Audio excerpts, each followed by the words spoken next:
This is an introduction to spectroscopy. We do spectroscopy to identify an isolated unknown and to quantify the amount of compound in a solution.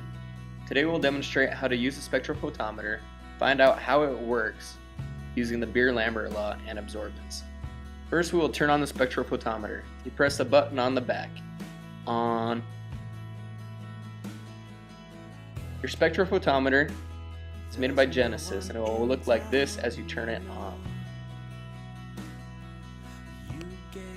The first thing to do when measuring absorbance with the spectrophotometer is make a blank. The blank performs two functions. It allows us to zero the spectrophotometer for the given wavelength. It also allows us to subtract any unintended absorbance measurements of any component which we do not wish to measure.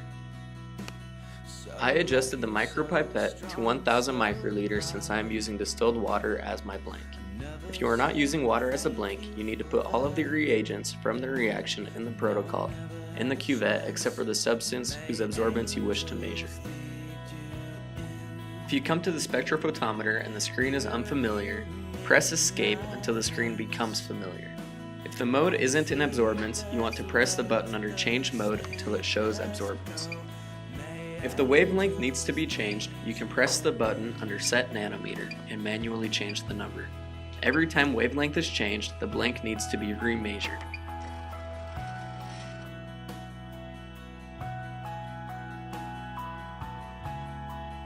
Once the blank is ready, place the cuvette into the spot prepared for the blank, marked by a B.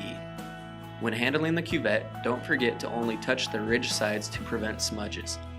When placing it into spot B, orient it so the light will penetrate through the smooth sides of the cuvette. Once the cuvette is placed in the blank spot, you can zero the blank. This can be done by pressing the button below the words "Measure Blank."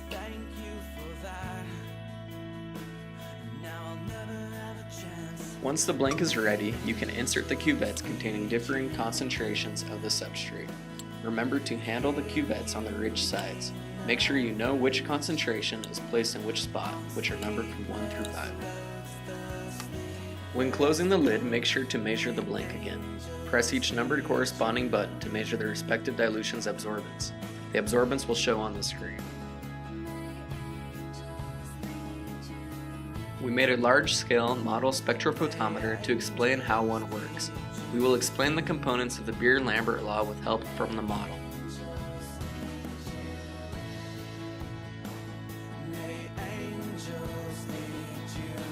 This is a straight-on view of the spectrophotometer, and now I will explain the different parts. The first component is a light source, as modeled by these lasers of different wavelengths. A diffraction gradient, or monochromator, diffracts the light so only one wavelength passes through the chamber. This roll of tape symbolizes an optical system, which focuses the desired wavelength to pass through the sample chamber. A sample chamber holds a cuvette, which is modeled by this solid block.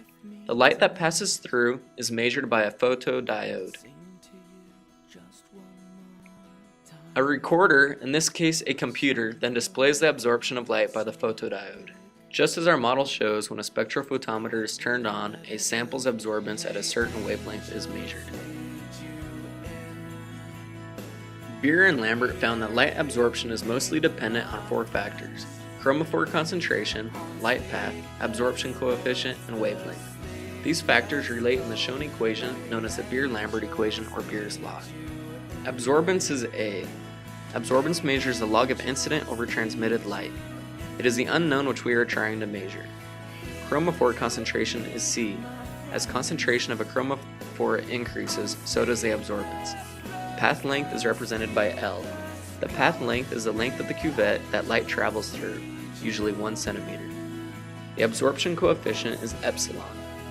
Different compounds absorb light uniquely. The absorption coefficient shows the ability of a given compound to absorb light. And wavelength is lambda. Absorbance and absorbance coefficient are dependent on the wavelength of light used.